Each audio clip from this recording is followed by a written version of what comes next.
Em um mundo faminto, comer bem é antiético? Deixa eu explicar uma coisa. Muita gente me recriminou no Twitter dizendo: ah, você nem clicou no link, você nem leu o texto. Não tem problema nenhum, a gente lê o texto agora. Só que assim, e o texto não é da Folha de São Paulo de fato, é dessa repórter aqui, a Lingaya Mission, que é do jornal New York Times. Mas assim, a decisão de publicar um texto do New York Times, se eu não me engano, acho que a Folha de São Paulo tem uma parceria com o jornal nova-iorquino, é da Folha. Publicar com esse título é mais decisão deles ainda. Eles sabem que eles vivem num país em que pelo menos milhões de brasileiros vivem em insegurança alimentar. E mesmo assim eles resolveram escolher esse título. O que é um desrespeito com as pessoas que estão passando fome nesse Natal, no Brasil, que voltou para o mapa da fome justamente com o Jair Bolsonaro. Uma reflexão sobre o verdadeiro custo de comer fora quando quase um terço do planeta não tem acesso regular a alimentos. Midas está na cozinha, um tomahawk folheado a ouro de 24 quilates brilha, com apenas uma alça comprida de osso exposta. Perfurada com uma faca, a placa espessa dourada revela ser uma carne de verdade rosada, em tons desiguais, envolta em gordura. Um vapor sobe como se fosse um animal que acabasse de ser abatido. Esse bife, marca registrada do chefe turco Nusret Gök, mais conhecido como Salt Bae, aparece num vídeo que viralizou em novembro, no qual o próprio Gök entrega o bezerro de ouro à mesa do general Ton Lan, ministro da Segurança Pública do Vietnã, na Stick House Nor-Est, em Londres. Esse bife de ouro. O chefe fatia a carne e bate leve nas fatias, fazendo tombar como dominós. Depois pega uma das fatias com a ponta da faca e estende o braço em direção ao convidado de honra. O general abre a boca e aceita o bocado como se não fosse mais do que lhe é devido. O vídeo foi postado na conta de TikTok de Gok e deletado pouco depois, mas isso não impediu que cópias desse circulassem nas redes sociais do Vietnã.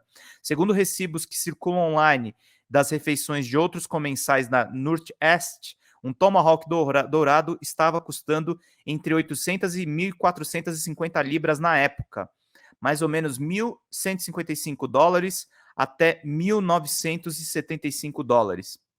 O valor é significativamente superior ao salário de Lan, que seria de $675 mensais, sendo que a renda média mensal per capita do Vietnã é cerca de $180. Houve indícios de uma possível corrupção. Quem pagou pela refeição? De onde vem o dinheiro? Mas algumas pessoas acharam a cena ofensiva por questão de princípio. Ver um funcionário do Partido Comunista, um defensor do proletariado, fazer um jantar tão opulento num restaurante. Outros chamaram a atenção para a exibição triunfal do materialismo logo após a romaria do general Lan ao túmulo de Karl Marx, o filósofo revolucionário baseado em cujas teorias o povo vietnamita derrubou os sistemas de opressão regidos por colonialistas e imperialistas, conforme um press release do governo. A crítica parece justa. Funcionários do governo deveriam se pautar por um padrão ético mais elevado que as pessoas comuns. A questão da corrupção é motivo de preocupação especialmente num país sabidamente reprime a dissensão. Na verdade, a dissensão é da competência desse ministro em particular, e pouco após o incidente com o bife dourado, a polícia de Da Nang interrogou um vendedor de miojo que postou um vídeo dele próprio imitando gestos operáticos de Salt Bae. Mas será que o crime aqui, se é que existe crime em sentido ético, se não legal, é mera hipocrisia? Desembolsar alguns milhares de dólares em uma única refeição só é aceitável para quem abraça o capitalismo abertamente, desde que não finja preocupar-se com a diferença entre ricos e pobres? Em outono de 1975, quando Nova York estava à beira de uma falência, num ano de medidas de austeridade que incluíram demissões em massa de funcionários públicos e cortes radicais nos serviços sociais e de segurança pública, o New York Times publicou uma reportagem de primeira página sobre o jantar de duas pessoas que custou $4.000, ou cerca de $20.000 em dinheiros nas correções monetárias atuais. Mandem superchat, gente, falando nesses valores aí milionários. Eu só preciso de R$5 de vocês para a gente manter aqui esse trabalho importante aqui de fiscalização também do que a mídia está publicando. Vamos continuar a ler esse artigo aqui do New York Times. Não foi parte das últimas notícias, não foi uma reportagem em tom de denúncia, nem uma crítica a líderes que não que se desviaram do bom caminho. Foi um texto descontraído de um editor de comida do jornal, Craig Claiborne, sobre uma noite num restaurante parisiense de alto padrão, que ele degustou 31 pratos, lagosta, foie gras, fazão e trufas, e 9 vinhos diferentes. Vale destacar que Claiborne não gastou seu próprio dinheiro, ou não muito. Ele ganharam um jantar de graça por qualquer preço, pago pela American Express, num leilão filantrópico no qual fez um lance de $300, cerca de $1.500 em dinheiros atuais. Apenas então ele começou a pesquisar a refeição mais cara que poderia encontrar. Poderíamos descrevê-lo como um consumidor sensato que buscou retorno máximo ao seu investimento. Mas os leitores inundaram os jornais com cartas iradas, pensando diferente. Aliás, a tradução da Folha tá uma merda, né? Tem uns problemas aqui de tradução. Repulsivo, pronunciou um deles. Decadente, medida besta, escreveu outro. Imoral, perdulário, uma piada de péssimo gosto, totalmente errado. Mesmo o Vaticano teria dado sua opinião. Escandaloso. Claiborne respondeu que sentia muito que eles pensassem assim, mas será que teriam se incomodado igualmente se ele tivesse ganhado um Mercedes-Benz em vez do jantar? A verdade é que ninguém vai às ruas protestar apenas por falta de um Mercedes. Pela doutrina capitalista prevalecente, a maioria de nós aceita que não temos todos os acessos às mesmas coisas. Algumas pessoas dirigem carrões, outras andam em carros caindo aos pedaços e ainda outras se viram com bicicletas ou se deslocam a pé. Fomos ensinados a não denunciar artigos de luxo, mas a cobiçá-los, com base na teoria de que se trabalharmos o suficiente, um dia também nós poderemos estar ao volante daquele AMG One. Ao mesmo tempo, defendemos a mobilidade como um bem social, por isso nossos impostos financiam o transporte público. Por mais ineficiente que ele seja, poderíamos argumentar que a comida é a mesma coisa. Algumas pessoas se banqueteiam com hortolãs, pássaros canouros encharcados em Armagnac, que é um vinho, e comidos inteiros, com todos os seus ossinhos crocantes, enquanto outros precisam se contentar com mingau ralo. O governo intervém na medida que necessário, oferecendo assistência sob formas de vale alimentação, bancos de alimentos e restaurantes populares, cada um com suas próprias normas e limitações.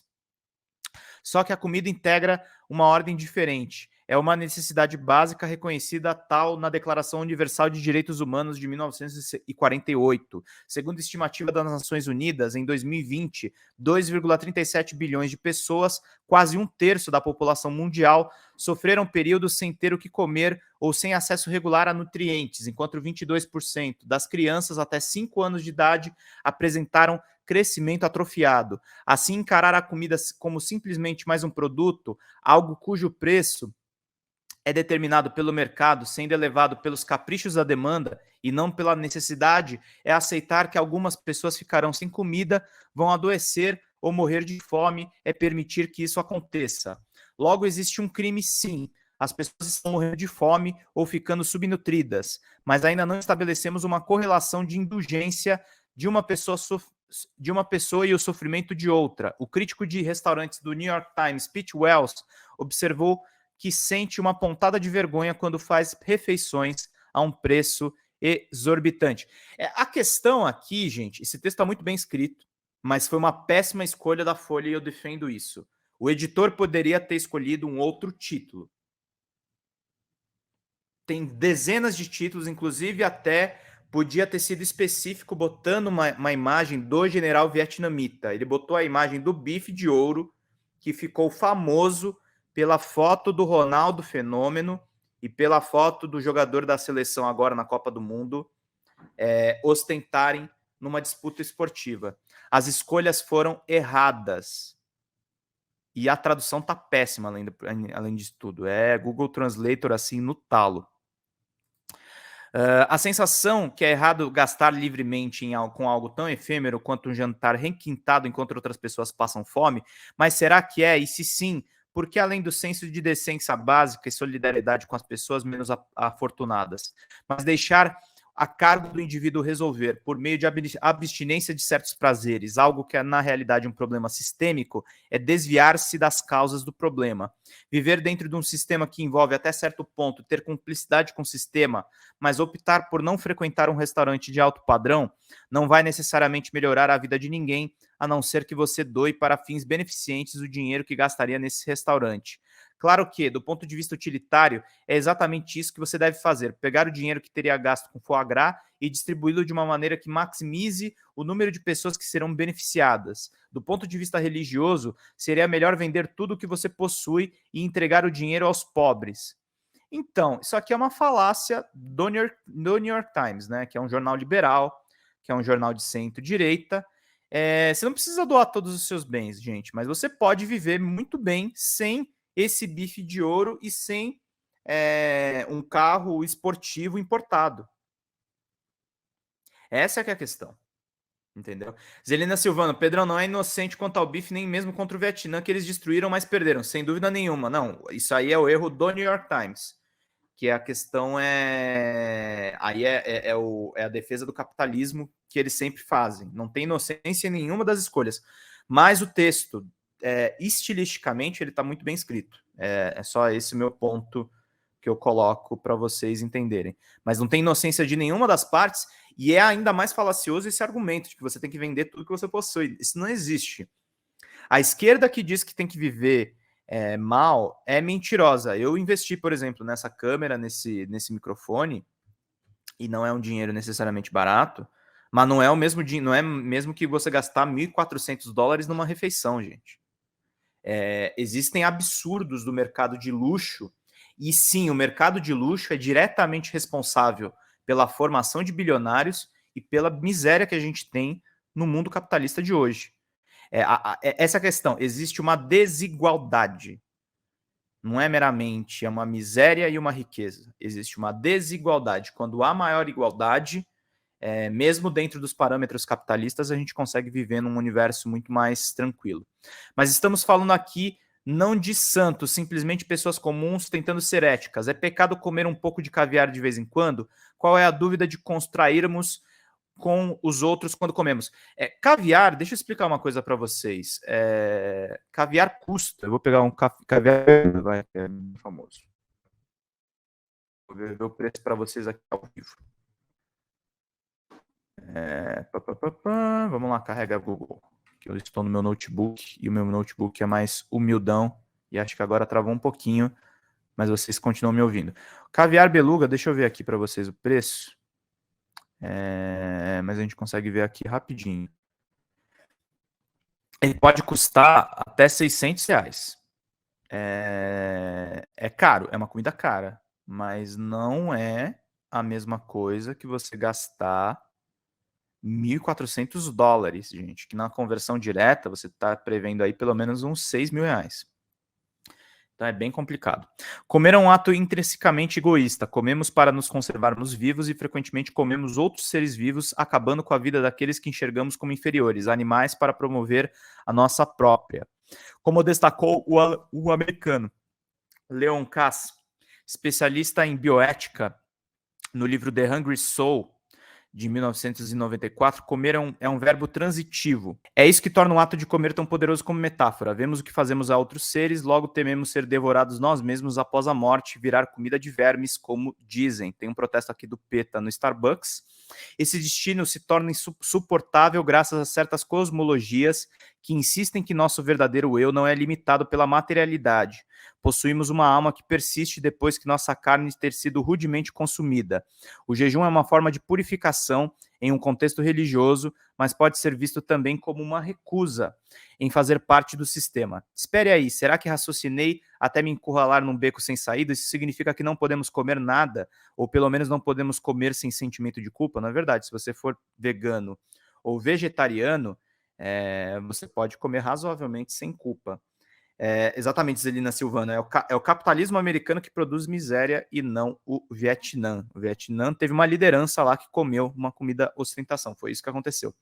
Uma parte grande da moralidade consiste em legislar o prazer, ou porque ele distrai você daquilo que realmente tem importância, ou porque prejudica outros. O prejuízo ao outro, no caso de uma refeição lauta ainda não está claro. Quando denunciamos o preço do bife dourado, estamos tentando envergonhar os comensais de modo que eles façam uma reparação, doando uma soma equivalente aos pobres. Na outra ponta da discussão, há quem critique pessoas que vivem de assistência pública por ocasionalmente usarem seus vale-refeições para comprar patas de siri ou bolos de aniversário como se apenas os ricos merecessem esses prazeres. A indignação é uma arma genuína, uma tentativa de atrapalhar e corrigir o sistema, ou no máximo o que podemos esperar é um pouco mais de consciência dos males do mundo e de gratidão por nossos próprios privilégios e sorte. Quando os pais mandam seus filhos limparem seus pratos porque há gente passando fome em outras partes do mundo, será que é tudo performático? Encarando a questão sob outra ótica, a verdade possivelmente indesejável é que a comida deve ser cara, ou pelo menos mais cara do que é, em vista do ônus que a agricultura acarreta para o meio ambiente ou do trabalho necessário para o plantio e a colheita. Normalmente, 1/3 das receitas dos restaurantes é gasta com ingredientes e outro terço para pagar aos seus funcionários, um salário que deve ser ao menos o suficiente para viverem razoavelmente. Há também uma questão do valor da comida verdadeiramente excepcional, comida que é testemunho da criatividade ou maestria de um chefe. Aliás, falando em dinheiro, a gente precisa ainda de superchat, gente. Estamos nos aproximando aqui do final da live e a gente precisa muito da ajuda de vocês aqui para fechar muito bem essa live que foi muito bem frequentada, gente, para todo mundo ficar por dentro. Talvez seja mais difícil justificar as batatas fritas por $200 feitas de batatas regadas a Dom Perignon, fritas em gordura de ganso e polvilhadas de pó de ouro ou trufas negras, que poderiam ter sido inventadas apenas para chamar a atenção do livro do Guinness de Recordes Mundiais, como de fato ocorreu, ou uma pizza de $10 mil, divulgada como a mais cara do mundo, com a cobertura de caldas de lagosta e 3 tipos de caviar, servida na privacidade de sua própria casa e acompanhada de Remy Martin e Krug. Mas talvez seja o excesso deva apenas nos fazer rir, pois o problema real do bife folhado a ouro é que outro comestível não tem sabor, é puro enfeite. Além disso, é um ingrediente barato que custa em torno de $2 a folha. Condenamos, mas poderíamos igualmente bem zombar os comensais ricos que deixam seduzir por coisas reluzentes que pensam pelo simples fato de o preço ser alto, estão recebendo algo especial. Esse texto é um escárnio, não só pelo que ele se propõe. Ele é um texto muito bem escrito, como, aliás, boa parte do material. O New York Times é um jornal centenário, é um jornal muito mais sofisticado do que o Estado de São Paulo, que é o nosso jornal mais antigo aqui no Brasil, fora o Jornal do Brasil, que vive morrendo e revivendo. São jornais aí com 100, 200 anos. É um texto muito bem escrito, mas é um texto de defesa do capital. E o título da Folha de São Paulo é pior ainda, porque a Folha de São Paulo recentemente fez um passaralho e demitiu seu colunista mais progressista, que é o Jânio de Freitas, que é um jornalista de 90 anos, que denunciou a licitação com cartas marcadas da Ferrovia Norte-Sul no governo Sarney. Um belíssimo trabalho de jornalismo investigativo. E a Folha de São Paulo, que é antilulista, vai lá e coloca no título essa pergunta bizarra. Em um mundo faminto, comer bem é antiético? Poderia ter editorializado esse título. Poderia ter mexido nele. Poderia ter não publicado no New York Times, mas um texto próprio. Mas não. Fica no jornalismo preguiçoso, fica no jornalismo subalterno, fica no jornalismo de copia e cola. Gerou uma repercussão péssima nas redes no dia da véspera de Natal. E aqui na Folha Democrata a gente vai pontuar essas questões, não é só porque é um texto do New York Times. Nós lemos, muita gente estava me acusando de não ler o texto, e o texto é muito bom, muito bem escrito, é uma reflexão importante, mas que deveria ser feita em outros parâmetros, uma vez que a gente tem um presidente eleito agora, que está sendo vítima de tentativa de golpes nos quartéis e que está tentando voltar a combater a fome. Então é muito importante essa pontuação que a gente está trazendo aqui para vocês.